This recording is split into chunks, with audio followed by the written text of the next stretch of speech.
to the Heart-Led Changemakers podcast, where we bring you conversations with bold visionaries shaping lives and industries.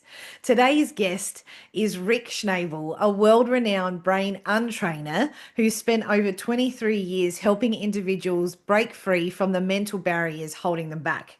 From financial ruin to multi-millionaire success, Rick discovered that the transformation isn't about luck, it's about mindset. And with 38,000 hours of coaching experience and multiple best-selling books, he has guided thousands to financial breakthroughs, career achievements, and personal empowerment. In this episode, we're going to dive deep into the subconscious blocks that keep people stuck. We're going to explore the transformative power of NLP and uncover the secrets to lasting success. So if you're ready to rethink the way you approach your dreams, your career, your relationships, your life, this is an excellent conversation for you. So please welcome my guest, Rick Schnabel. Thank you kindly, Marianne, and thank you very much for the lovely, warm welcome too. You're welcome. I'm very, very excited to talk to you today. And I was thinking maybe we can start by you explaining more about what brain untraining actually means and how that can be applied to leadership. Well, I guess when you think about who we are and how we become who we are, we've got reality. And now we know that everyone has an altered reality. You know, we look at the world through our eyes, our senses, our ears, we smell things, we taste things, we feel things, and then things become evidence and real. And so we say, this is how the world works. But we know so many different people live in the world, all playing the game as if the world is very different. And it's because we condition ourselves. And so our reality, if you think about it, is due to conditioning. And that conditioning becomes perception. And that perception becomes altered reality. So in a sense, when I was growing up, I had poor parents, migrants. You know, they'd been through a depression, they'd been through a war. This was their model of the world. This is how they believed the world was. So guess what? I was their son. So I got entrained, conditioned to perceive that the world was tough, that it was hard to make money, that you're dreaming if you think you're going to get to six figures and beyond, and to think you're going to be a millionaire, it's not gonna happen, you know, and so this was my perception. And it wasn't until further into my life that I began to really question my perceptions and began to realize that most of everything I thought about the world was wrong. Yeah. I mean, it's amazing how our lineage and our family environments really shape us in those formative years. I mean, we know that happens, but how that tends to play out through the rest of our lives is it's really fascinating to me. And you know, there are lots of situations where people have got both parents who are come from migrant families or from families that are low socioeconomic. And then you've got scenarios where it's only one parent that comes from that background and not the other parent. How does that play out? How does that play out in the choices people make? Well, I think the thing that we're always doing in the world is we're reaching into the world and expecting what we're going to grab, what we're going to bring into our lives. The truth that I've started to realize over 23 odd years is that we very rarely get what we want. We sometimes get what we need, but we always get what we expect. So our expectations are essentially our belief systems. You know, it's what we believe is real. And our belief systems are just like on or off buttons. If you don't believe that something's possible, it's an off button. and you'll never go there. You'll never try it because no one wants to look like an idiot.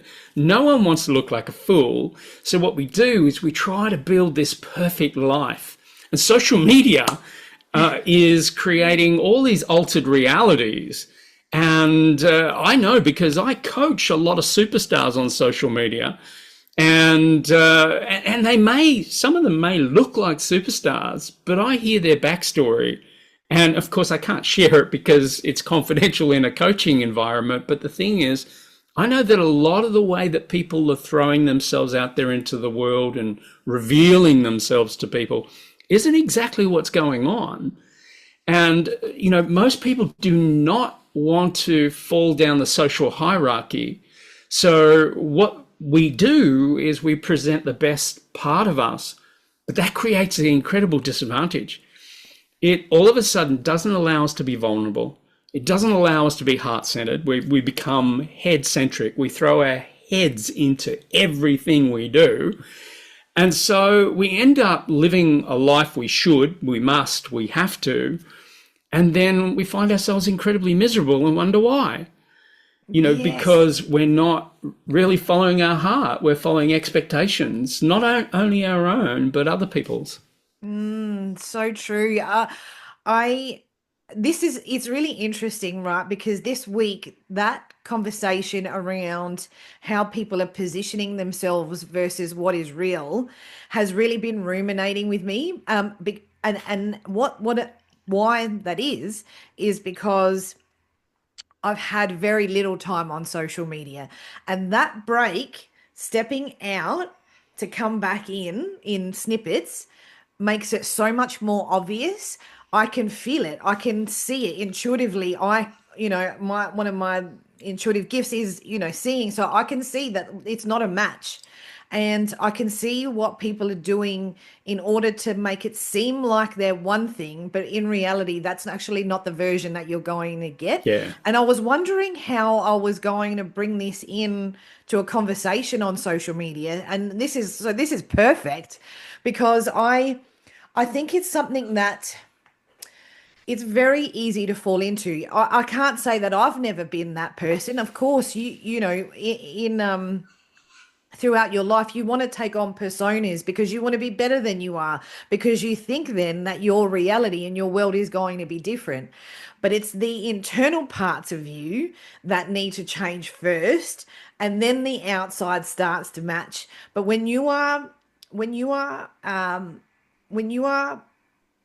and this is, I'm not, not in a judgmental way, but when you are positioning yourself as one identity, that's really not a match for your soul and your truth, and you're doing it because you think it's going to get outcomes, that is just like another prison. You may as well have not even done that because it's the same thing on repeat. And I'm seeing a bit of a trend on social media, and I'm interested in your perspective about this.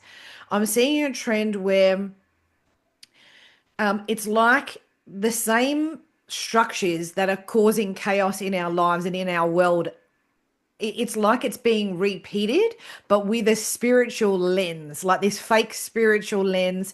But now it's not just the spiritual. It's like you can be spiritual and wealthy. And look at this status with me by this fantastic, Porsche or Lamborghini, and look at me on this private plane with my Louis Vuitton handbag or whatever it is. And it is luring people back into the same cycle of wanting this stuff outside of themselves instead of being heart-centered. And I'd really love your take on what you're seeing about that side of things. I think you totally nailed it in your beginning statement where you were talking about the fact that people are shaping their outer worlds to be able to feel good inside, rather than the other way around, working out what causes you to feel good inside and work on the inside out rather than the outside in. But there seems to be a big focus now on, there's two camps. There's this be vulnerable, be human. And there's this other camp, which is you're not enough. Yeah. you're not perfect, you're not where you want to be. And so it's really forcing us to look through a lens of perfection when humans are anything but perfect. In fact, if you look at, comedy, comedy is laughing at all of our imperfections. And that's when it gets really, really funny, when we begin to realize how we actually do life. But I think that there's this massive focus in trying to be so damn perfect that your choice of car, your choice of house, your choice of suburb, your choice of clothing, your choice of the words that you choose to speak, and even how you write your bio and present yourself up is all this kind of, fabricated world that we're starting to live in. And as a result of that, there seems to me in a lot of the research that I've been doing that happiness is falling.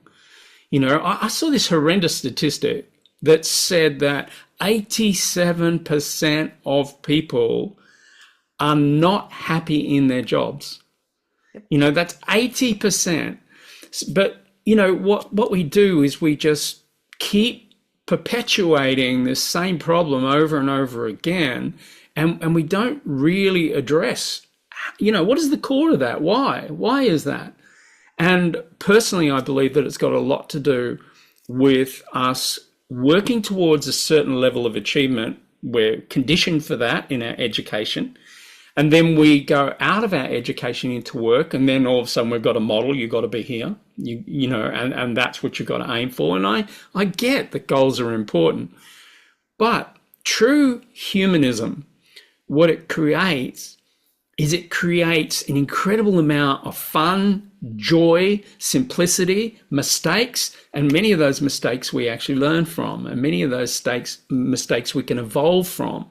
So this whole idea that at the extreme end is transhumanism, you're not good enough, you need a chip in your brain, to completely allowing ourselves to work from our heart, be genuine, be who you are, and be okay with who you are, warts and all, foibles or no foibles. Let ourselves be genuine people creates the opportunity for us to recognize that we're going to stagger and fall and stagger and fall, and we're going to learn through that. And that's a really important function of humanity. We've got to learn from our mistakes. So if you're trying to get too perfect, you're not going to learn from mistakes. You're going to impale yourself upon your mistakes. And that doesn't allow us to evolve and grow. So I think it's a big problem in our society, this perfection model. Absolutely. And there's just, so many threads to what you just said. First of all, perfectionism is a very hard thing to decondition from. I was trained that way, through my childhood and my circumstances, and then put myself in that actively. No one did that prison better than me. But to decondition from that is very challenging.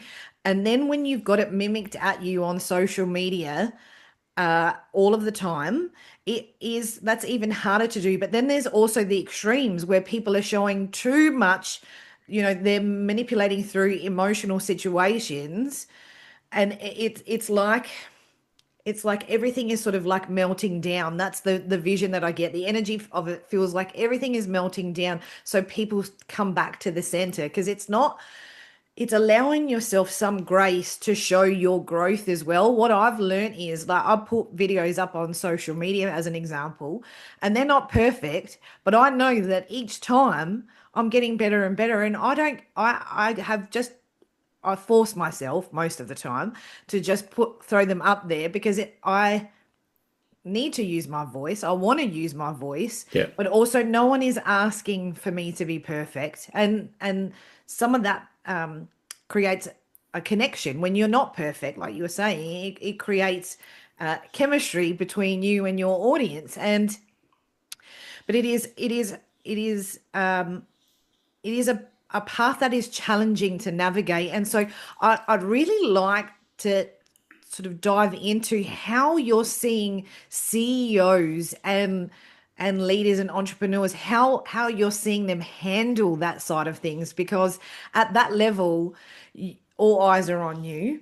How do they allow themselves to be vulnerable? What does that look like now from your perspective? Yeah, I find typically that often requires a bit of training, in all honesty. What I find in the very first coaching sessions with my clients, it feels like you're in a CEO meeting. It feels like you're in a board meeting. It feels like you're in the office. And my job is essentially to get them to relax and go, hey, look, we're just people, yeah? Can we talk just like people? And, I remember one of my clients said to me recently, he said, I said, what are we focusing on today? What's your biggest challenge? Where do you want to break through today? And he said, actually, I didn't come with any agenda today. And I said, okay, that's interesting. Why is that? And he said, well, every time I get together with you, you're always stimulating thoughts and ideas. And I always go back to the office rejuvenated, with all these new ideas and new ways of thinking and being. And he said, so I just love to have a chat. Let's just have a chat today. And you just ask your usual questions, and I'm sure something really good's going to come out of it. And I said to him, okay, I'm going to ask you a big question, because we've been coaching now for about 6 months, and I think I can ask you this big question. So he sat back, he was a bit tentative. You could see that he thought, oh, what's he going to ask? And I said, okay, so here's the thing. There's been something inside of you that's been ruminating for most of your life. It's the part of you that feels a level of fraud, feels like you're not good enough. And, it's those criticisms or those business functions, projects that kind of go a little bit wrong, that when you have those happen, you beat yourself up and you resort to that part of your personality. And I said to him, what would your life be like if that part of your personality disappeared? And he went, ooh, that's an interesting question. And he said, I don't know. In all honesty, I don't know. There's a part of me that feels excited about what my life could be like without that part. And he said, it's interesting you use the word fraud, because he said there are times that, like this particular gentleman, he's heading up a Fortune 500 company. He's gone from company to company as a CEO, and just because they're CEOs, it doesn't mean that they're supermen and superwomen. Usually there's some insecurities in all of us. And so he said, yeah, I can tap into that person. And I said, okay, so I'm going to ask you another question now. When did that person get invented? When did that person start? And he said, ooh, I don't know. And I said, close your eyes. And he goes, oh, we're going to do the woo-woo stuff, aren't we? I said, yes, we are. And so he closed his eyes, and he got to a point when he was 17 years old. He was in a mall, a shopping center. And, we're talking about a guy who's in his 60s now. So this was quite a long time ago. And so his father could see that he was bored. And he said, look, here's the keys. Just go to the car or whatever. How about we meet at the car at 12 o'clock? And he said, yeah, okay, fine. So he's walking around the shopping center, and there's this gang of guys, and then they started picking on him, and they started, kind of jibing him. And this kind of escalated to the point that he is now running through the shopping center. He's got this gang of guys chasing him. He's got no idea what he's going to do. So he's basically working off instinct. And he thinks, I'm going to go to the car. And this is back in the day when it wasn't click, click. go to the car. This was put in the key, turn the key, open the door handle type car. And he's freaking out trying to get the key in the car. And he opens the door, jumps in the car, locks the car. And these guys, this is back in the day when there were what they used to call skinheads and sharpies and all of that. And they have platform shoes and they are now kicking the car. Every single panel, or almost every single panel of this car gets dents in it. So someone yells out, they run off. Now he's left in the car and he's thinking to himself, what do I do now? And he tells me that he made a decision in that moment to get out of the car when he thought it was safe. He got out of the car, closed the car, went off somewhere else, not too far away, in a nice safe area, and then waited till 12 o'clock to walk up to the car. But he wanted to plan it, so his mum and dad came to the car first. And then he came and he feigned surprise. So in this moment, what he has done in his head, he's made a decision about himself. And this is the thing we have to understand. We do this all the time. He decides that he's a fraud. He's a thief. You know, that is, he stole the truth from that event. He's a coward, you know, and he's definitely a liar. You know, so he's made these conclusions about himself. And he said, you know what? When I feel insecurities, I go back to that guy. I go back to that moment. So I said to him, what if we could get that moment out of your psychology so that disappears and you've got nothing to go back to? And he said, that would be fantastic. So we did a process, and I said to him at the end of the session, I said, I want you to think about any particular thing that's been going on in your world because of that archetype, that decision that you made, and what would be different. And he said to me, you know what? He said, as you know, I'm on a couple of boards. And he said, it's weird. It now makes sense, but I used to think it was really weird. But he said, kind of, I feel like I'm being bullied by some of the other guys on the board. And he said, I think that would change. I don't think I would feel like I'm being bullied anymore. And I said, okay, in our next session, come back. I want to get some feedback. What has happened as a result of what we did? And when he came back for the next session, he said, the fascinating thing was exactly what I expected to happen as a result happened. I no longer felt bullied. And he said, weirdly, I can't say I completely feel up, 1000% congruent with the role that I have. I still feel a little bit of fraud, but boy, not as much as was in there. And so that's the thing that we have to understand, that even as adults, what we're often doing is we're running our lives with a 17-year-old brain or a 3-year-old brain or a 4-year-old brain. They're programs that we put in our brain at a very young age, and we cover them up. But the great thing that I love with working with, people at high level is people at high level doesn't mean they don't have insecurities. They don't have fears, and it doesn't mean that they're achieving absolutely everything they want to achieve. Quite often they're not. And it's usually because of these fraud elements that exist in their neurology. So it's lovely when they're vulnerable enough to actually get there. Absolutely. And such a powerful story. And I'm sure that's going to resonate with people listening. It is amazing how some of the micro moments as you're growing up have such a profound impact.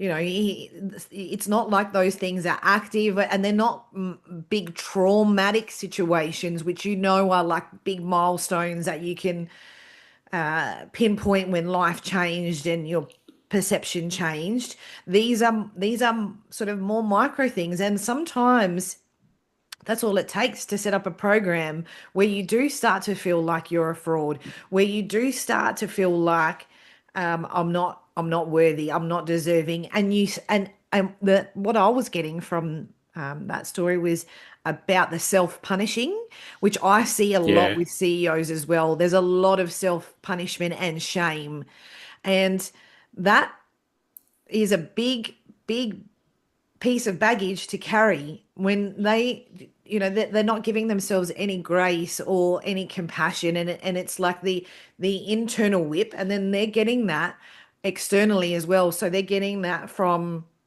what's being reflected in the workplace with their staff not Yeah. engaged. Then you're seeing that with the board, who can be very severe to these individuals as well, which is, that in and of itself, that dynamic in and of itself is probably another conversation for you and I to have. But Yeah.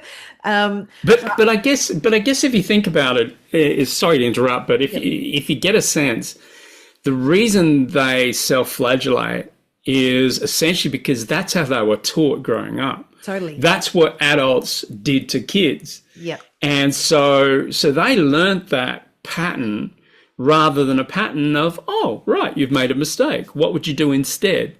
Like if I go back to my childhood, I used to have teachers who, if you did something wrong, would dramatize by standing on a desk and with a leather strap and jumping off the desk and bringing the strap down on a kid's hand. And like, you saw that as a child, you were horrified. yeah. You thought to yourself, I'm not going to say anything. I'm not going to do anything. I'm going to shut parts of myself down. I'm going to be as invisible as possible because I don't want that to happen to me. Yeah. And that generation is predominantly the age group of the people who are leading these big, large Yes. organizations. Yeah. So that's why I love the work that you're doing, and I'm passionate about the work that I'm doing as well, because it's releasing the trauma that's sitting there perpetuating these behaviors that they've outgrown. That's not a match for who they are now. And Yeah. it's not like people are conscious that that's what's happening to them, but it's a self exploration. And so I'm wondering, from your perspective, what might be the catalyst for someone to choose or start choosing to do some of this work? Like, how are you experiencing it from your journey? From my journey, it often happens. I see it happening in a number of different ways. Like someone might read one of my books, and it then inspires them to start to see how perspectives create realities. And other times people might see a video that I've created, or 42% of my clients typically come from other people who have said, oh my God, you really should work with this guy. He helped me to do this, or he helped me to do that. And so it's the very first conversations usually are, very ginger and pensive. And, and my job is to aim to make it as comfortable and as relaxing and as enjoyable as possible. Because, if we're real about this, what we're actually talking about when we create change, when we untrain a brain, is, as you rightly said, that brain is often conditioned by trauma. And the more trauma someone has experienced, the more fear that begins to build up in the body. And fear seeks out its twin. So if we've got a lot of fear in us, we're going to find fearful opportunities to confirm that that fear is real. And, we love evidence. That's us. We're humans. We love evidence.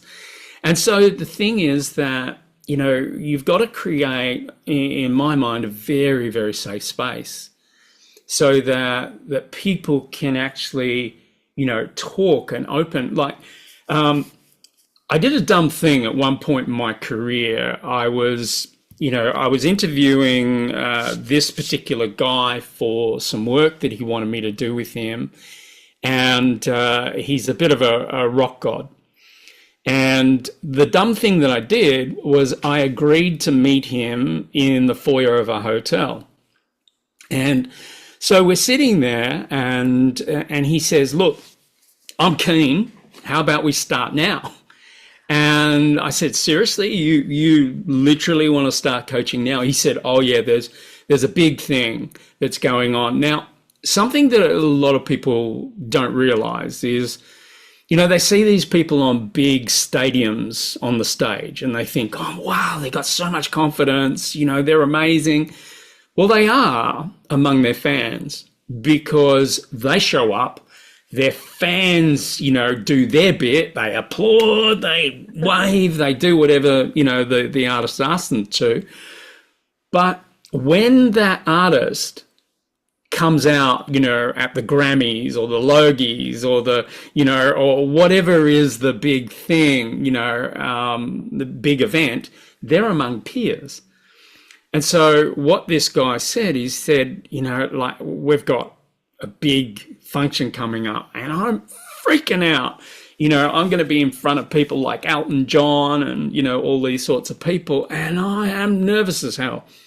So we started coaching there and then. I don't know why I agreed to do it, but I did. And every 3 or so minutes, someone comes up and says his name and says, "Can you sign my autograph?" And all this sort of jazz. So we never really got there. But an interesting thing happened. Like, he's into music. And in the lounge area, there was a piano, a big black grand piano. And all of a sudden, someone's playing this grand piano. Now, prior to that, he's telling me that I don't think my voice is good enough. Like, my voice has never been good enough. I can't get the range that I really want to get. And he's selling me on how bad he is as a performer. And I'll tell you, he's not bad. But what happens is he hears music, his ears prick up. And before I know it, he's off in the lounge. And he goes, "Oh my God, I know her." And so he asks her to play a song. And he's a rock dude. And he's not singing this rock song, but he's singing this incredible ballad. And it is fantastic. In fact, I wish he'd record a ballad like that. It would just be fantastic. But the thing is, then he comes back after all of this, and I'm sitting there waiting for him as he's, having this song moment. And he comes back, and I said to him, "Don't ever try selling me on the fact that your voice is terrible. That was amazing." But the thing that we've got to understand is we've all got an internal map. Yep. And we've all got these filters that we speak through and we see through. And it's these filters of insecurity and these filters of, "Oh my God, that happened when I was 7. And, all of these things that are all very unconscious. Not many of us are actually conscious of these things. We actually need a coach to pull these things out because we can't see them. Yep. But because we're speaking through these filters, we're speaking with a level of a lack of confidence. And, so when we can get rid of a lot of that, we can truly be who we actually are. And that's where the freedom begins. Absolutely. And that's what everybody wants. But until they realize that there's some work to do, and until they have to face themselves in the mirror. I've got a client at the moment, and one of my favorite things to do with clients is when I see them squirm, when I ask them to do something. I'm sure you get satisfaction out of that too. But, I said, "When was the last time you celebrated yourself?" And, there's like a pause, and there's definitely no eye contact. And then I said, "Okay, I want you to tell me 5 things that you can celebrate about yourself right now." And then, and he's looking for an escape. Like, you can see physically is looking for an escape. And to me, that's it. That is mind blowing, because what I see about the people that I work with and, the people that I connect with, I see the truth of who they are. I see the magnificence of who they are, the real version of them. And it was mind blowing to me that someone at that level still doesn't see their worth. They don't see what there is to acknowledge. And that forms part of that perfectionism. I need to be this before I can even acknowledge anything about myself. And those limiting beliefs and those patterns, I think, hinder a lot of the action around taking steps to really look at the self, but also to be vulnerable and to deepen connection with others. And so, I'm interested in your perspective, like how challenging is it to get someone to be vulnerable in that way with themselves and therefore the people in their life? Well, I guess if you think about it, most people's model of the world, it doesn't allow for vulnerability. Like, shareholders do not allow for vulnerability. Board members do not allow for vulnerability. They're looking at cold, hard numbers. They're looking at results.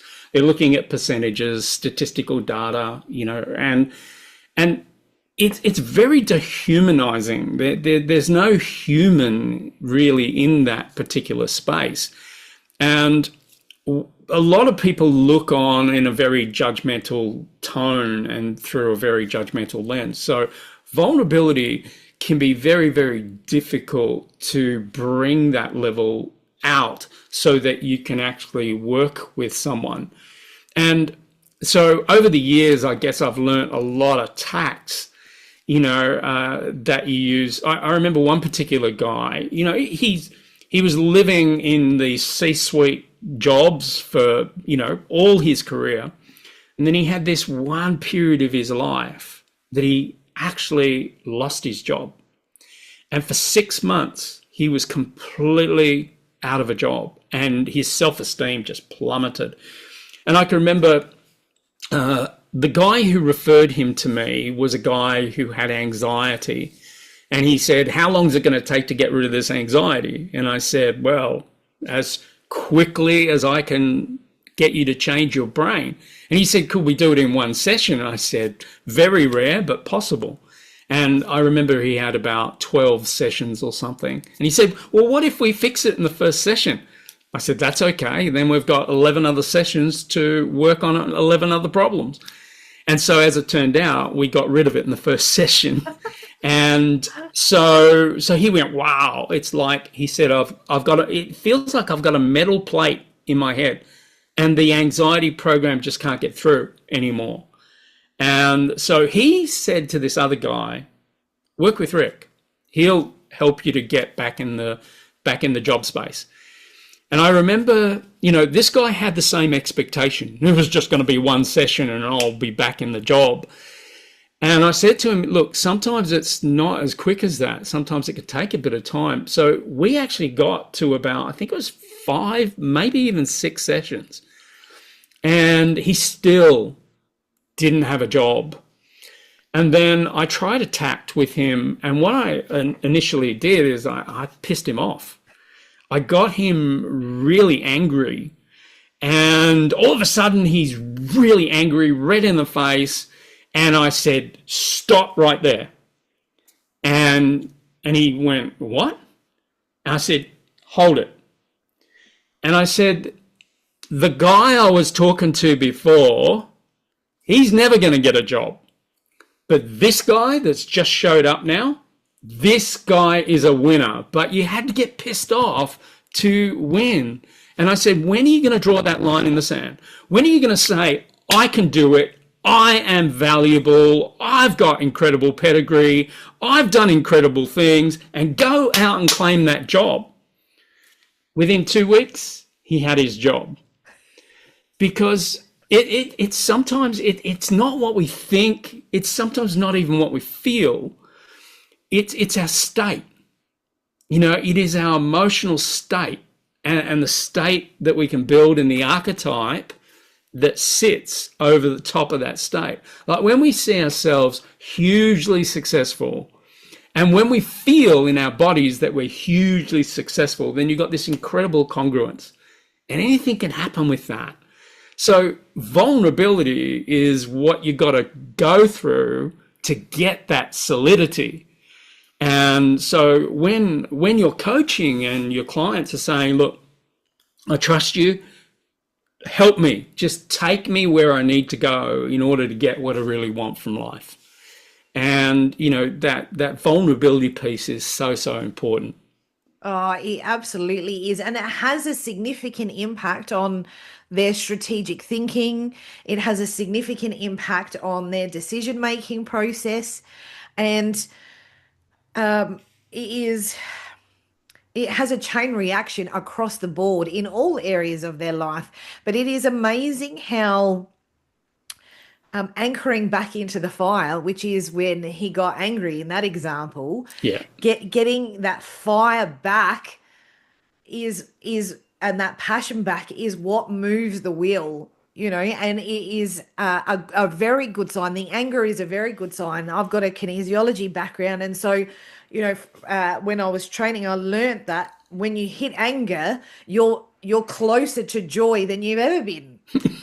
And so Yes. I knew that when I was like feeling like depressed and then sad and really emotional, and then the fire started to build up because I was getting really angry and really mad. I was like, oh, this is a good sign. Okay, I'm heading back to neutral territory. Like, this is good. How can I use this to move myself forward? And I'm interested. How do you think that people are fearful of their own fire, their own anger, their own passion? Look, I think a lot of us are conditioned by society and what society expects. And yes, I think a lot of us are really scared of being angry. A lot of us are scared of showing our emotions. So what we do is we become cellophane. We become so thin, so conditioned that we're so scared for people to really see into us, and prefer for people to see through us, and not see us at all. So it's a little bit like something that I've recognized within myself. There was one point in my life where I was at a horrible place. It was probably financially the worst place that I've ever been. And my wife said to me, she was expecting our first child. I'd just taken on a new mortgage, and I was in a sales job that I was sucking at. I was really doing badly. And and my wife reported to me that we were down to $27 in our bank account. And I frankly froze. And I got to a point that there's a thing that's called chromatin, and chromatin sits over the top of our DNA. So when we get stressed, it squashes our potential. That's when we can't speak, we can't function, we essentially freeze. And so I was at that level, and I was seeing pictures of my new family, in a laneway, living in a box, and thinking, oh my God, this is it. And this is what we do sometimes. We project. And we project in the future. We become our worst enemy, our clairvoyant. And we go, in the future, things are going to be really shit for you. And so as a result of that, I had to have my absolute fuck that moment. Yeah. And I just basically drew a line in the sand, and I was going into my office, and I said, this is it. I am not walking in that office as the loser that I've been over all those months, getting terrible results. This is it. I am showing up. I am getting to my moment. And I walked in that office, and this was a major epiphany for me, because I was learning neuro-linguistic programming around this time. So I was looking at my own beliefs and my own values and all my neural patterns, my childhood and all that sort of stuff. And so it was a major transformational year for me. It was 2004. It was so many things had changed. But I walked into that office as a different person. And within a very short space of time, my annual income turned into my monthly income. And I went from being the loser of the organization, the worst salesperson on the planet, to becoming the best. And so much so that they had to investigate me. The sales director said, are you doing something illegal? How do you go from about to lose your job to becoming the best salesperson we've ever had in the history of this company. How? And I said, look, I've got no idea what you might think I might be doing illegally. Like, am I calling my family and saying, hey, buy from me? But the thing was, it was a major turning point. And all of a sudden, the money that I started seeing coming into my account was just, it was money I'd never seen before. And I started to realize that I'd finally broken through those boundary conditions of my thinking, and I was a completely different person. And the person that I was at that moment where I said, no more, he's staying out of the office and I'm bringing in the hero, I'm bringing in the big guy into the office, and everything changed. So sometimes we've got to go through that intense emotion. And I wouldn't have felt that if I wasn't staring at homelessness. I wouldn't have done that. I would have just kept going, got in my comfort zone and went, oh, it's terrible, but it's okay, and I would have kept doing that. So sometimes kind of like the universe says, right, it's time. We're going to take you to this fractal time, and we're going to take you to the biggest problem. We're going to give you the biggest slam dunk ever, and you're going to change, because if you don't, that's it. You may as well die now.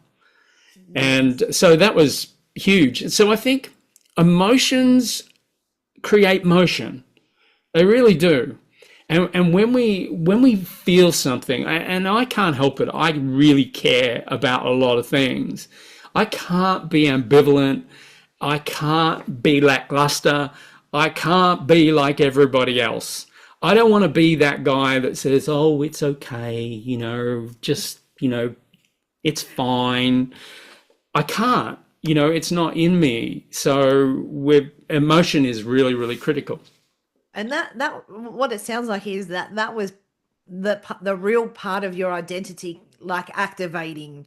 It was That's an important breakthrough moment, because now that was sitting underneath all those old layers, and breaking out of it, that more of your truth comes to light. And you've obviously nurtured it in the way that you're doing this work, which is so amazing. But how do you see that for CEOs? Like, when you see that breakthrough for them, when you take them through that side, do they, obviously that sort of down point doesn't feel very good. And that obviously, getting their fire up doesn't feel very good either, because it's probably the first time in a very long time that they are allowing themselves to feel okay, safe, and held in that anger emotion, in that fire. But how do you see them then integrating that into their leadership? Well, if you think about it, every single vision is going to be limited by your emotions around that particular vision. Like if you get a vision and you don't really resonate with that vision, then you'll go through the motions, do what you've got to do. But if you completely resonate with that vision and you bring a high level of emotion and belief in it into that vision, and you can see a lot further as to, where it's going to get you and where it's going to take the company. And then you can embrace that vision with everyone around you. People can really feel it when a leader steps into their power and says, we're doing this. This is going to happen. Our world is going to change, and it's going to be better. It's going to be brighter. It's going to be bigger. It's going to be bolder. It's that languaging and that emotion that sits underneath that languaging that people can feel. It becomes palpable. And, people get a sense of your energy, but we're led to believe through our conditioning that's all about our education. It's all about how smart we are. It's all about how many degrees we've got in our degrees. And that is absolute nonsense, because sure, I'm not demeaning cleverness. Cleverness is great. Education is great. But emotion is greater, because when we allow that emotion to come out, people can really sense that something's moving, like they're on a train and they're going somewhere. And that's where you get that team spirit happening. That's where you get people who get behind you. I saw this once at News Corp, and this was for one of their divisions, the Herald and Weekly Times. And the Herald and Weekly Times was actually, frankly, I think I can say this on air, but, frankly, they were one of the sickest companies in Australia for a period of time. And I saw the CEO come out around the 2000 Sydney Olympics, the MD, and he got up and he did a speech to everyone. He had never done that in the 6 years that I had been working with them. And all of a sudden he did that, and the feeling in the organization was incredible. It was palpable. People could really feel that something big was going to happen because he communicated that vision into the entire team, and everyone was there. It wasn't just middle management or upper management. It was everyone, from the bottom to the top were all there listening. And that's the power, I think, of complete self-belief and complete belief in a vision, because that's how a vision actually gets somewhere, because unfortunately we need the entire team. It's amazing how easy it is for CEOs and leaders to disconnect from their vision and their mission. I'm interested in your perspective about this, because what I've noticed is there's some self-abandoning that happens. And so as part of that self-abandoning, it's abandoning the ship completely. They lose sight and track of the vision and the mission. It feels like it doesn't resonate. It's not a match anymore, and it becomes uncomfortable. And then that perpetuates the fraud feeling. It perpetuates the shame feeling. It perpetuates the I'm not good enough feeling. It perpetuates the I've got to keep pretending I'm this so that no one really realizes that I'm feeling all of these other things. Like, it's so multi-complex. Do you see that with the clients that you work with? Yeah, actually, there's one particular client, and this is a classic in this case. The HR manager came to me and said, we've discovered we've got a big problem in our organization. And I said, what's that? And she said, innovation is our number one value. Like, we've got people in our organization that need to innovate. And if they don't innovate, we're going backwards or we're stalling.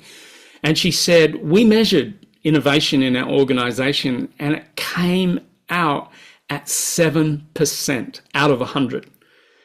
And she said, I've recognized we've got a big, big problem. And she said, look, you're the Brain Untrainer. Can you get our brains, our collective brains, to shift with innovation? And I said to her, look, give me 24 hours. Let me process this. And I took a lot of notes and I said, let me come back to you. The first thing I want to be able to do is hand on heart say, yes, I can definitely do this. Intuitively, I feel I can, but I want to prove it to myself and sit down and build a plan. So I built a plan. And what I did is I decided that if I could condition them to perceive themselves as innovators, then they would all innovate. So what I did is I built 3 models of innovation. And frankly, I made these things up. I just created, it wasn't textbook, I just imagined 3 levels of innovator. And I said, you're either this sort of innovator or that sort of innovator or that sort of innovator. So I said to them, look, it's probably going to take 3 sittings at most to get them all innovating. And I can remember we did a training, we took in groups and we did this training, and what we essentially did was got them to identify with what sort of innovator they were and how they would bring that style of innovator into their work. And I can remember we had the first group through, and the HR manager and a few of the team, we sat down over lunch to kind of reflect as to what we achieved that morning. And she said, I'm really sorry to tell you, Rick, but you've done yourself out of a job here. And I said, oh, okay, what was your take? She said, you nailed it in the morning. All those people now completely believe they're innovators. So all you have to do is just roll this out for the rest of the team, and we can do it in a day. And so about a year later, we remeasured innovation, and innovation went up to 72%. So she said, Rick, we've got a new problem. And I said, what's that? They are innovating way too much, and they're so excited about innovation that they're not actually sustaining some of their innovative ideas. So, of course, all opportunity can create new problems. We know that, but it was such a classical result from how powerful perception can be. So if you can put a perception into someone's mind that they completely believe that they can achieve something, then anything is really, truly possible. It really, really is. Absolutely. And it is amazing how collectively in organizations, how it almost feels like, because of the trauma people bring in, because of the baggage that they bring into the workplace, because of the internal experiences that they have with each other, and the culture that perpetuates a toxicity, if you will, how that in and of itself squashes innovation. So that the work that I do with clients is based on that side of things. But it is, at the end of the day, whether it's your way, my way, or how other people are doing it, that part of the brain, that belief system, that value system and belief system about what is possible needs to happen first. And when you ignite that transformation and that change happens. And it is, Absolutely. to me, it is a miracle. When I see that change and that transformation, it is a miracle. You can see the shift, and there's just, for me, there's no other word for it other than a miracle. It is I thrive when I see that side of things, and I like seeing organizations thrive as a result.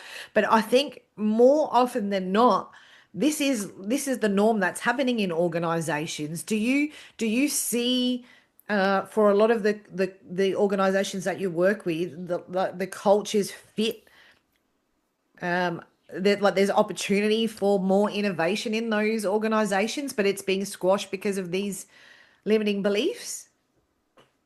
I think in some industries, innovation happens quite naturally, and it attracts innovators, like the advertising industry is a classic example of that. It's often calling for very creative ideas. Whereas there are some industries that really don't foster creativity. They tend to be like the financial industries, often don't foster a great deal of creativity because they're very statistically based, very data driven. But innovation in an organization can create all sorts of opportunities, and innovation is really going to be a reflection of how it's embraced by the executive team. Mm-hmm. And, if the executive team shut down innovation, then innovation is not going to be something that people will aspire to, because word spreads pretty quickly within the culture of an organization, and all you have to see is a couple of people trod on or shut down, and you're just going to think that this is not promotion material. So I'm not going to go there. I'm not going to speak up. I'm not going to innovate. But there are some companies that are very fostering, in that particular space, and they really, really encourage it. But conversely, one particular organization that I worked for, which was a newspaper, they came to me at one point and they said, look, we've been really suffering in this particular section of the paper for a long, long time, and we're hemorrhaging financially. We're just keeping it there, because we have to, but we're literally losing money. And they said, come up with an idea that, and the brief was, I don't care what idea you come up with, just get it fixed. And I came up with an idea, and the idea was very left of field, and it was for a section in a newspaper which was to promote cars. And I started doing some statistical, analysis, and I realized that many of the car dealers love golf. So I went to the board with this idea, and I said, here's my idea. Let's create the Hawaiian Golf Classic, and let's take a whole bunch of car dealers to Hawaii to play golf on some of the best golf resorts, and let's build a big trophy, and let's make it aspirational because they're very competitive. Let's start saying, oh, guess what? Guess who's coming? I hear you're a better golfer than them, but they reckon they're a better golfer than you. So there was a bit of rivalry that was going with the sales team, and we briefed them up. And so what happened is we created essentially this event, but to get to the event, they had to spend X amount of dollars in advertising in the section of this paper in order to go to this event. It took me 6 months to get this idea across the table, and the meetings sounded very much like this. Well, Rick, it sounds like a great idea. And then there was always the but,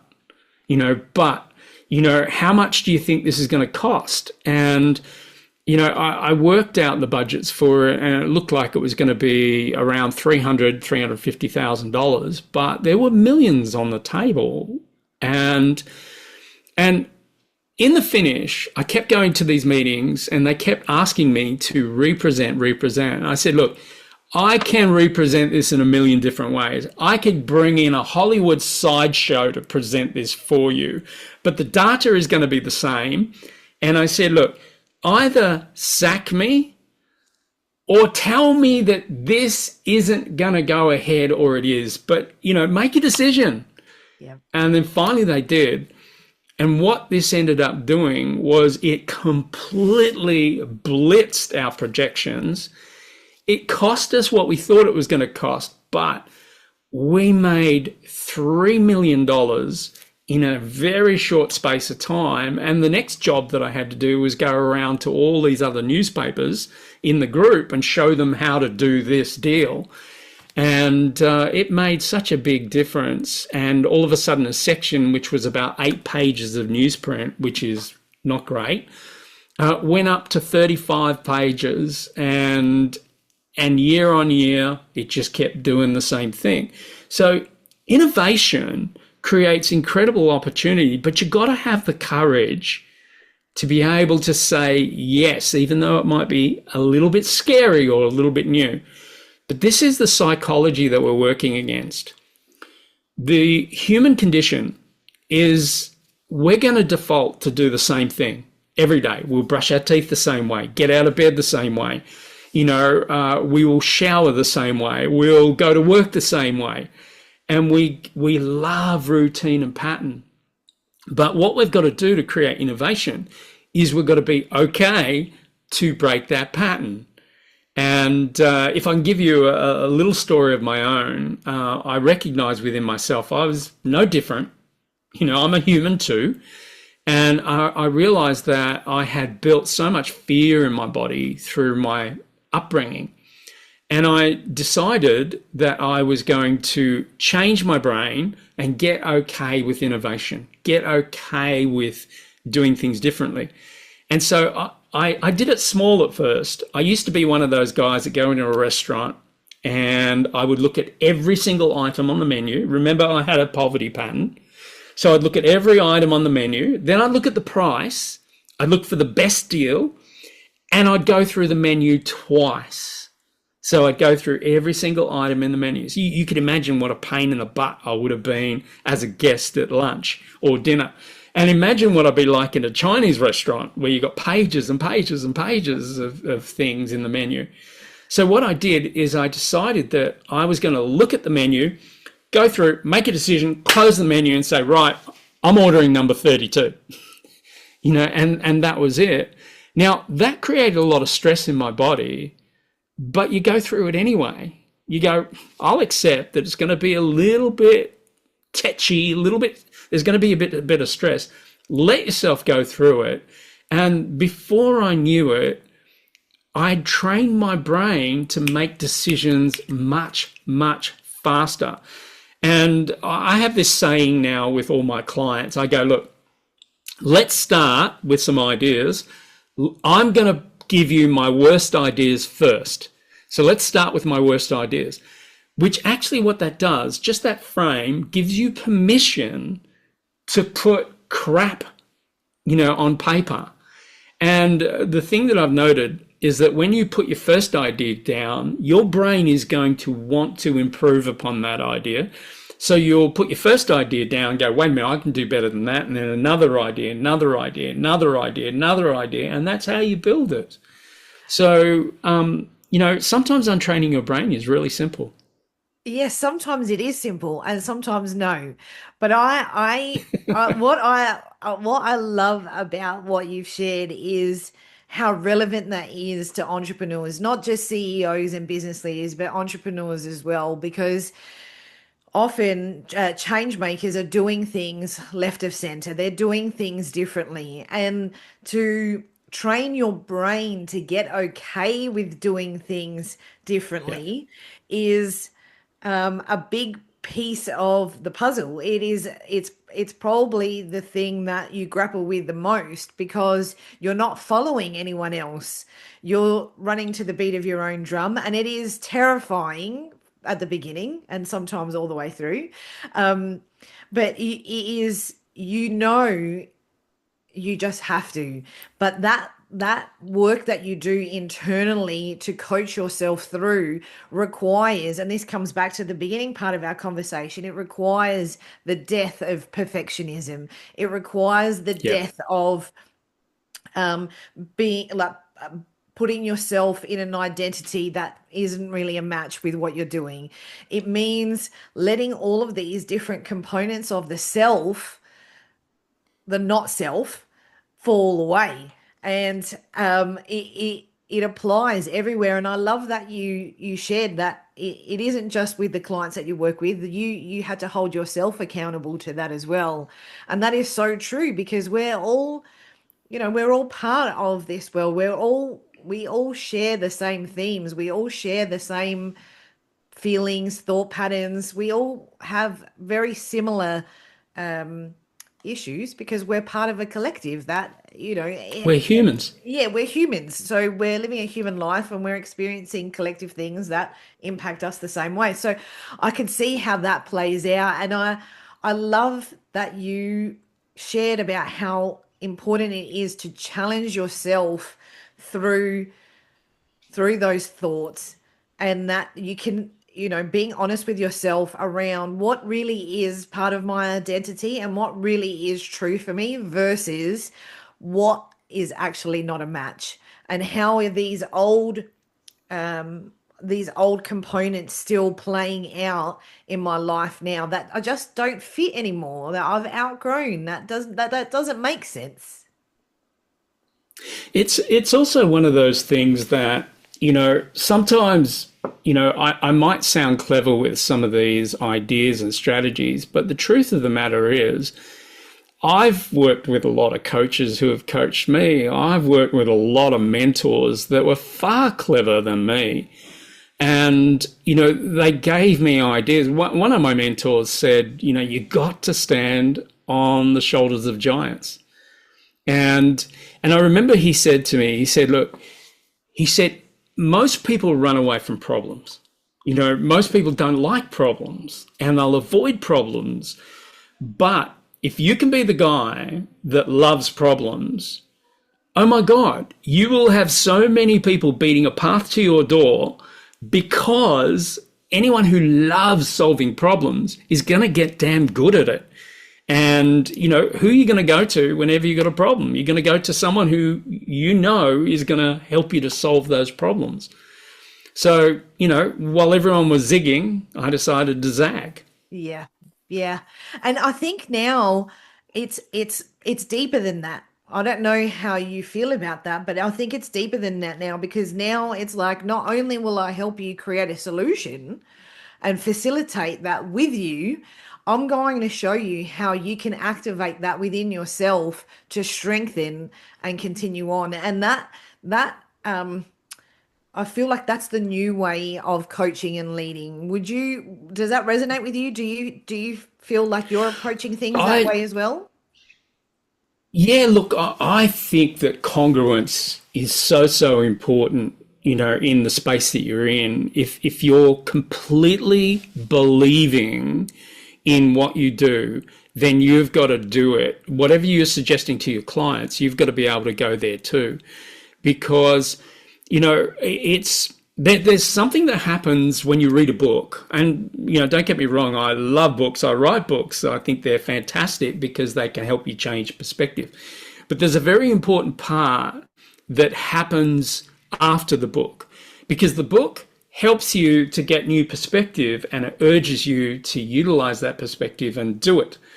And it's the doing of it that you start to learn that muscle memory element. You start to learn the deeper levels of something because you're actually experiencing it. So I think that congruence is a very, very important part of it. Like if you're going to be out there coaching someone to improve their time management, then, you know, for sure you want to make sure you've got your own time management really nailed.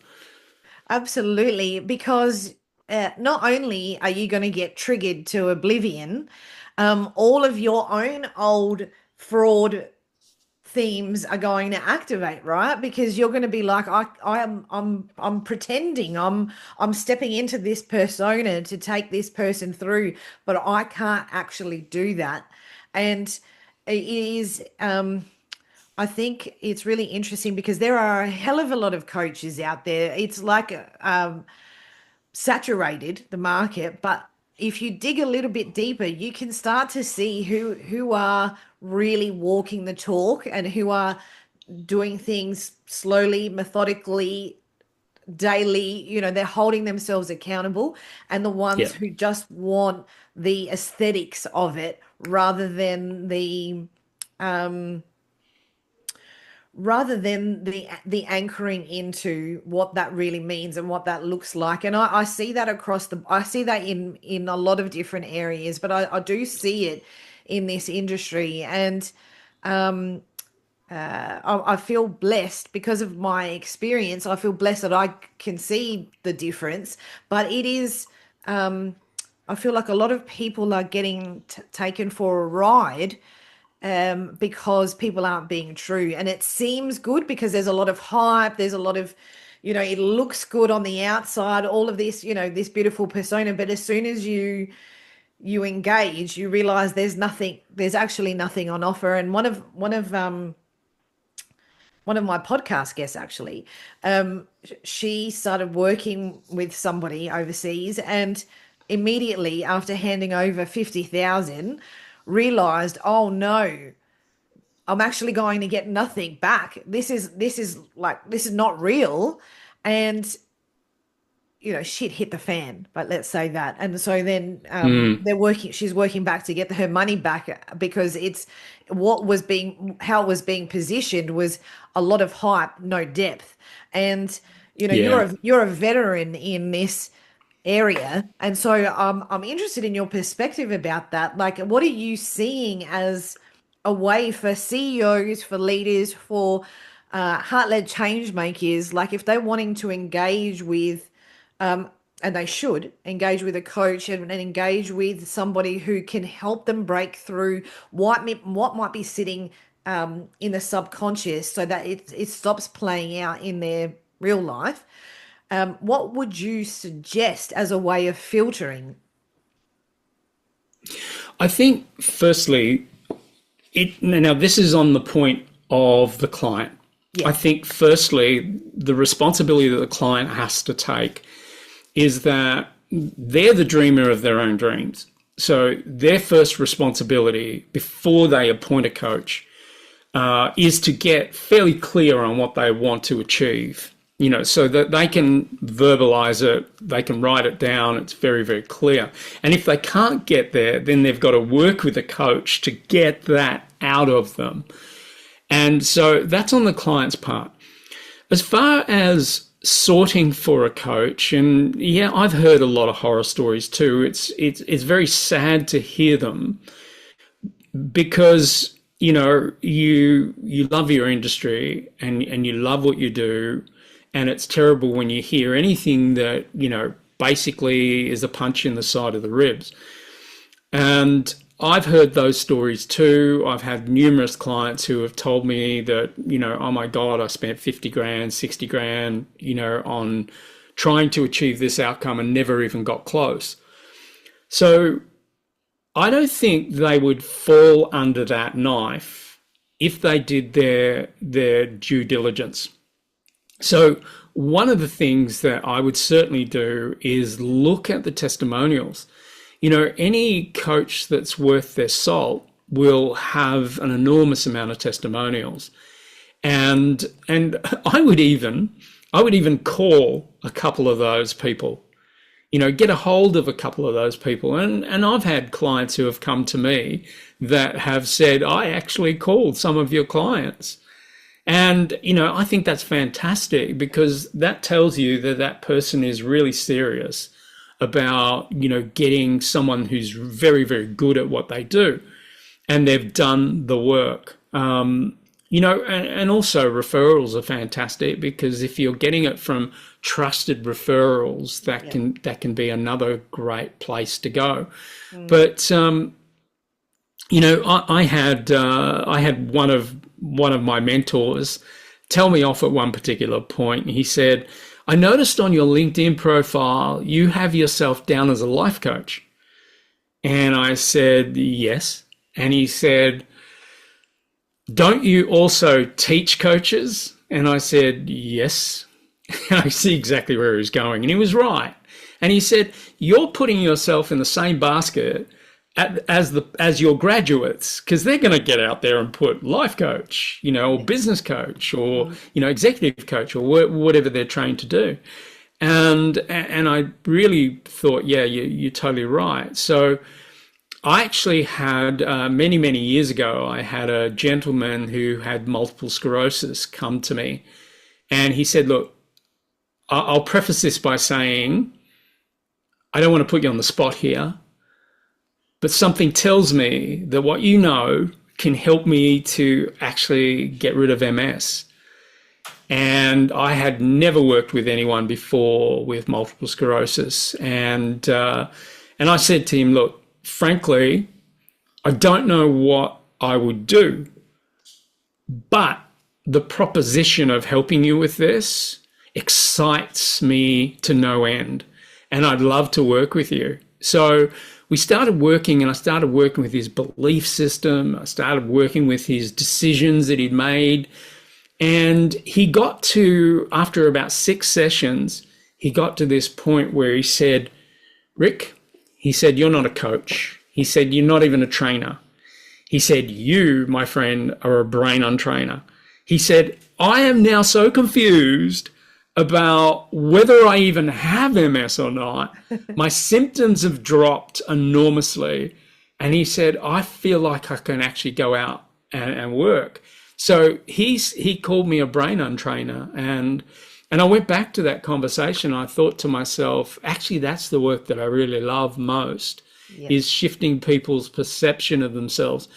And so I embraced the brain untrainer. And so I said to my mentor, this is my new brand. I'm no longer positioning myself as a life coach anymore, and it's kind of like your brand creates opportunity for you to do the work that you really love, Yeah. and the being a life coach is so broad. I think, I did a study with many of my students often say, Rick, isn't the market completely flooded?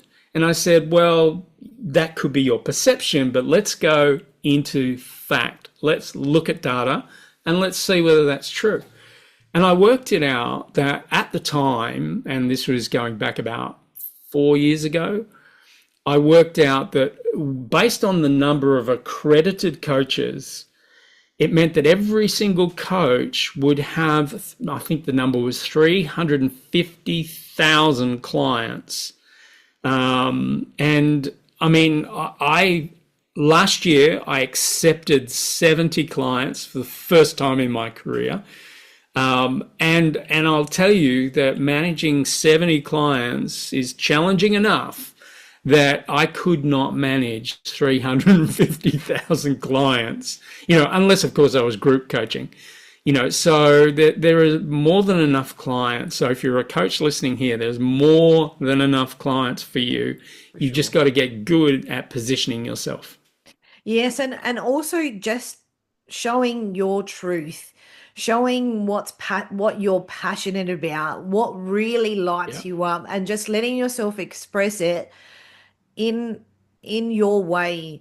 And I am back in the day, was very much I'll do a zillion different courses to keep learning how to do this and do that. And what I realized is I actually just needed to give myself some grace and some time to work it out on my own and be okay with that as well. And have someone coaching me along, but at the end of the day it was my experience to have. And your nervous system has to be able to hold what you're growing into as well, because it's not two different things. So you can have it all mapped out, and you can have it all, the vision, and be passionate about what you do. But if your nervous system still doesn't know that it's safe to be that, then there's going to be some resistance there. There's going to be resistance in attracting clients. There's going to be some resistance in the way that you communicate. There's going to be some resistance in how you show up in the world as well, and show up for yourself. And so this is what I love about neurolinguistics, and what I love about kinesiology as well, is what is going on in the subconscious that is still making your nervous system feel like it is in fight flight mode. And Yeah. again, that comes back to what we were saying earlier on, is it's the micro moments that kind of just need to be released. You don't have to go back into it and cry for 6 months and dissect it to an inch of its life. Like, you don't have to do that. And sometimes, sometimes you can do it in one session. And I love that you're laughing, right? Because, and this is taking me back to something I wanted to mention earlier, is sometimes it is just one session. And to me, I love that NLP and kinesiology can do that. It is just one session and you're done. It doesn't come back. But I will say this, and I'm interested in your perspective, given that you're the Brain Untrainer and you work with that side of things as well. The male brain and the female brain, two totally different things. And how I've always how I've witnessed it and how I've explained it to clients is, with the male brain, it is once they've understood the concept, they acknowledge it, and it's like, okay, I can let it go. The female brain, to me, is like a ball of wires, and all of the wires are mixed in with each other. So while she might pull out one wire, there's still the other wires that are attached to it. And it seems like, to me, from my experience, it's a longer process. And that's one of the reasons why I love working with men, and I predominantly do. Obviously, the majority of men are CEOs, so that's my client base too. But I love seeing that transformation because it's quick. But I'm interested in your perspective about that. Does that resonate with you? Yeah, well, it certainly does in that what typically happens, the male brain is very project orientated. And so because the male brain is so project orientated, they've usually got an endpoint, and a picture of that endpoint. And what we call in NLP, there's a whole bunch of submodalities around doing that. When we look at the female brain, the female brain tends to get caught in process a little bit more than endpoint. And so, it's a little bit like in the context of when you've got couples, when you're doing a lot of couples work, what you'll often get is she'll have a problem and she'll want to talk that problem out. And she's actually not wanting a solution. She's just wanting to talk it out and express it. Whereas the male brain wants to solve the problem. So he keeps interjecting and saying, you should do this, you should do that, you should do this, you should do that. And she's feeling not heard. So all of a sudden she recoils and it turns into an argument or the communication stops. So the thing that we've definitely got to respect is that males and females are wired differently. There's no doubt about it. And when I say males and females, there are many men who have, a much higher level of feminine than masculine. And there are many women that have a much higher level of masculine than feminine. So, so all of a sudden you're seeing a woman who's very project orientated, and a man who wants to express it all out. So, and that can get confusing. But when we kind of talk about it in the masculine and feminine, there's very different ways that the feminine works as the masculine works. So you have to respect and appreciate that. There is no one way for anyone. Yep. You've got to be able to, like I say to all my clients, look, I only have one rule. Rule number one is you're the boss. I want you to take the steering wheel. I want you to drive where you want to go. And I'm going to sit in the back and I'm going to guide you and help you. And so that's really important. And I want both my men and women to grab the steering wheel of the car. Yeah. But I've got to respect that they're going to want to drive that car differently. Yep. Women are kind of going to want to go down this path and have a bit of a jaunt and check it out and have a bit of a chat about it and talk about it, where men are going to want to get to that part as quickly as possible, in the main.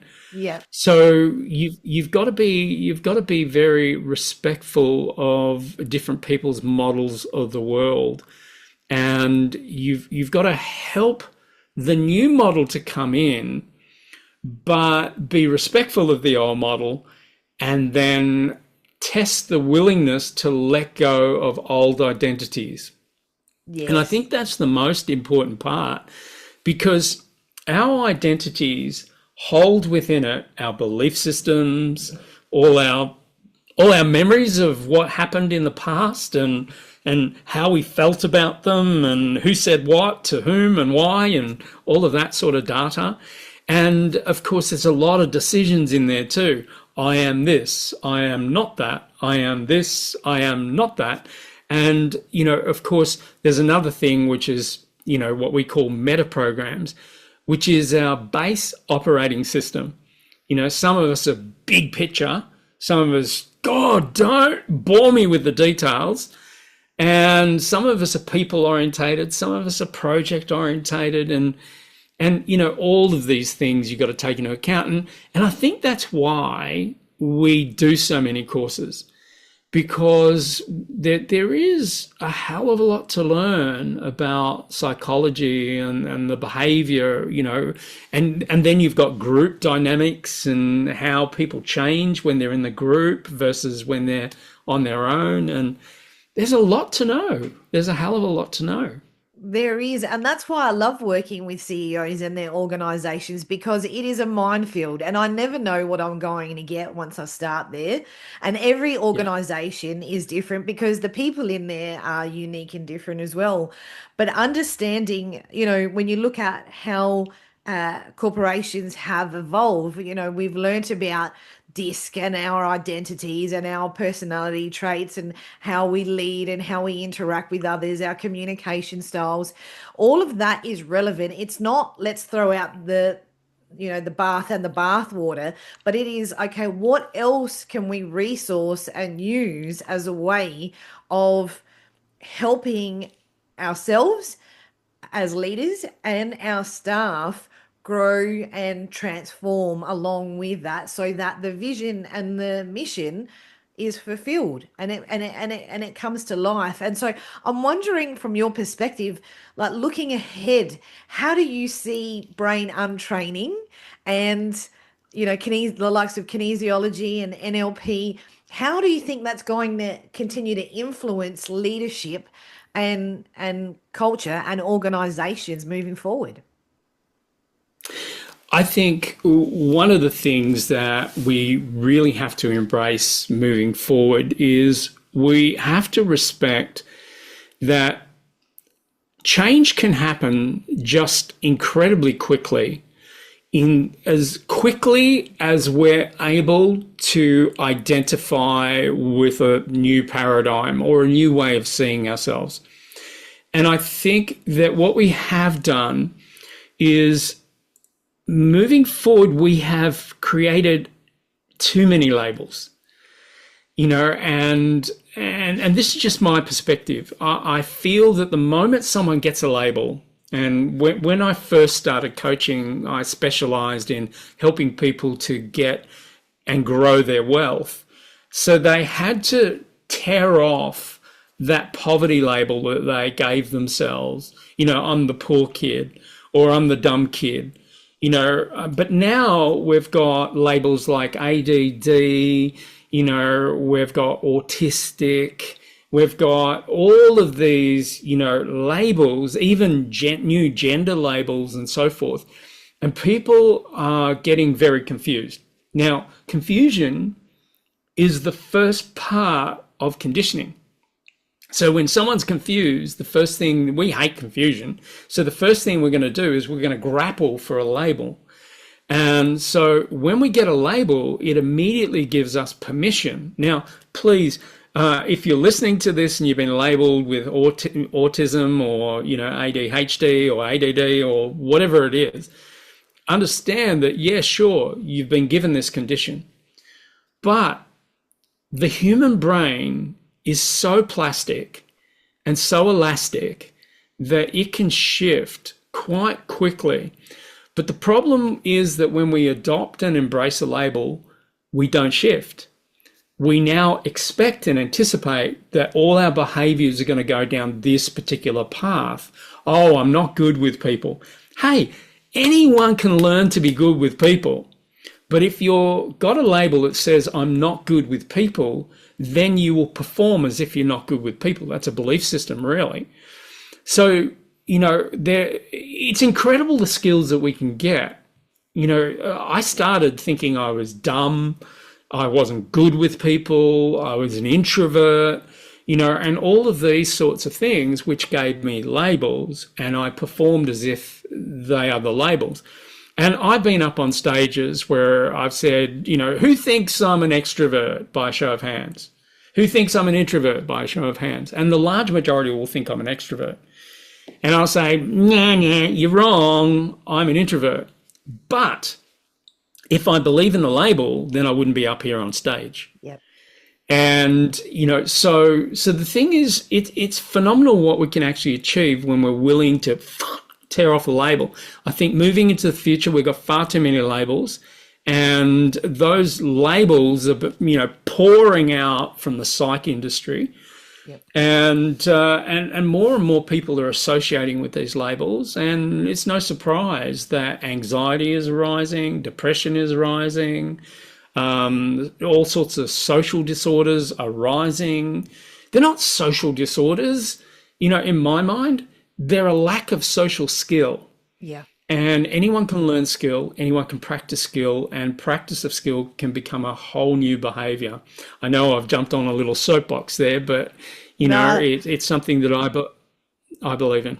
yeah, no, I love it. I mean that it was perfection. I couldn't have said that better myself. That resonates so deeply with what I'm witnessing and what I feel is what needs to change and transform as we move forward as well. And it is, I think people are hiding behind labels. I mean, to me, everyone is on the spectrum. We might be at different levels, but sometimes, I feel like a real alien, like I'm really out there, and I love that. And Yeah, all right, you can call me whatever you want. That's just how I am. I don't need to test to know. I just am going to be me, and it doesn't matter. What difference does it make, really? And like, yeah, I think if you're really looking for transformation, if you're really looking to lead and be a change maker, all of those behaviors need to fall by the wayside, because what you're doing is you're creating an expectation that you can only be this. So you're still putting yourself in another prison where that's not what we need for yeah, leadership moving forward. We don't need any yeah. more of that. And so no, I love what you've said. I've loved everything that you've said today, but I, you know, Thank you. But I think also, in saying all of this, the thing that we've got to be at first is we've got to be respectful, of and course. respectful that they've given themselves these labels, or someone else has given them these labels. And, I remember I was doing a talk, and it was to people who were, at school, and, they were all in secondary school, so they were all secondary school age. The oldest would have been around 18, and this kid came up to me at the very end of my talk, and he said, "Can I talk to you about something?" And I said, "Yeah, sure." And he said, he started telling me about the fact that he was doing really bad in an area that he was studying, which was commerce. And and I could read him, and I said, "You think you're stupid, don't you?" And he said, "Oh my God, is it that obvious?" And I said, "No, no, no." I said, I'm just getting a sense of it from what you're saying. But I said, before you completely give yourself this label, can I ask you a couple of questions? And he said, "Sure." And I said, "Do you love commerce?" And he said, "Boring. I hate it. It's boring." And I said, "There it is. That's the reason you're not doing so well in it. When we're interested, we become fascinated, we become curious, we go deep. And when we go deep, we usually get good, in the depths, and we can rise to the surface. If you're not interested, then you're telling your brain, don't listen, this is boring. And you're actually unconsciously, you're shutting off many of your systems that can take in data so beautifully and so well. And I said, "I bet you there's some classes you're doing really, really well at." And he said, "Oh yeah, there are some classes I'm doing exceptionally well. It's only commerce." And I said to him, "Do you really, really need commerce in where you're going? Because perhaps it's one of those subjects that you probably should dump and take on something else that hits you at this level, or at least at the interest level." And I said, "You're not stupid. You're very clever, but stop telling yourself that story, because you'll start to believe it if you keep telling yourself with repetition." And, and this is what we do a lot of the time. Sometimes there's not enough self-understanding, because when we get self-understanding, we know where to take the self. But if we don't have self-understanding, we put ourselves in places that we really shouldn't be. It's not part of our heart journey, because we all know that we have a heart brain. Even though it only has about 30 or 40,000 neurons, it's damn clever. If we listen to our heart a lot more, we'd probably be living a life that we would love a lot more. Yes. And do you know what? Many years ago, I did a course with Dr. John Demartini, and Very he clever said, man. yeah, and so he talks to that as well, about children at school who are learning. If they're not, then they're challenged by a particular topic. It's not actually because they've got a learning disorder.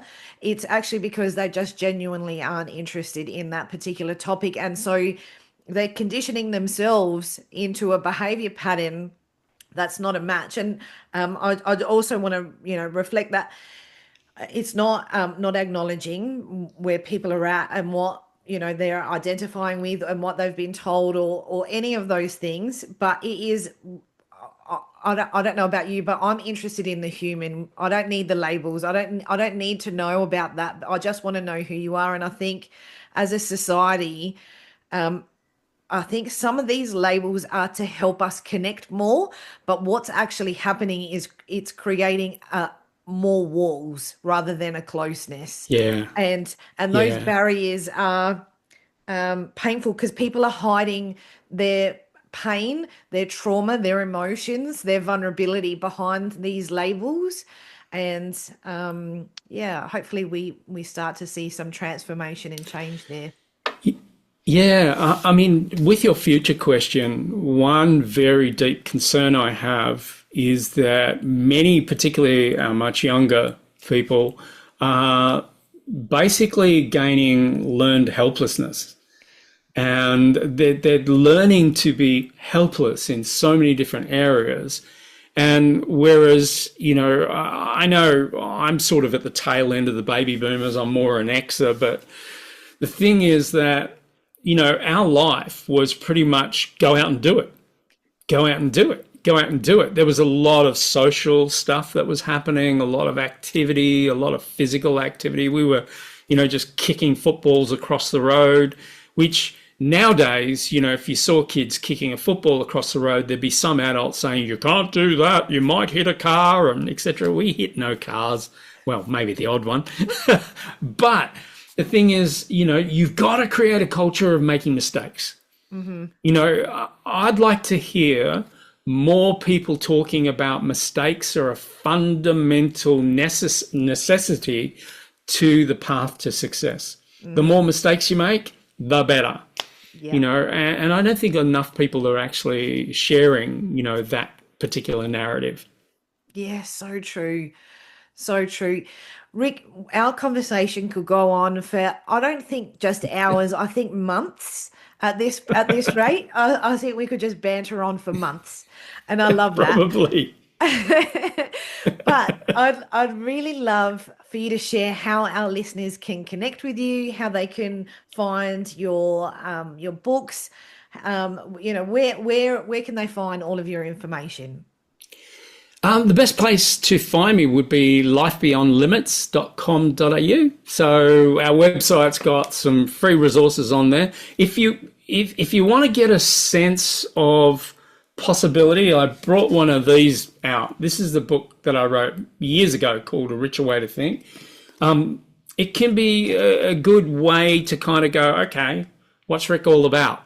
That book is probably that. There's another book I wrote called Raw Courage, if people need a bit of courage, and there's a whole host of other books that I've written. But sometimes books can give you a bit of a sense of mindset and shift perspective. That might be a good place to start.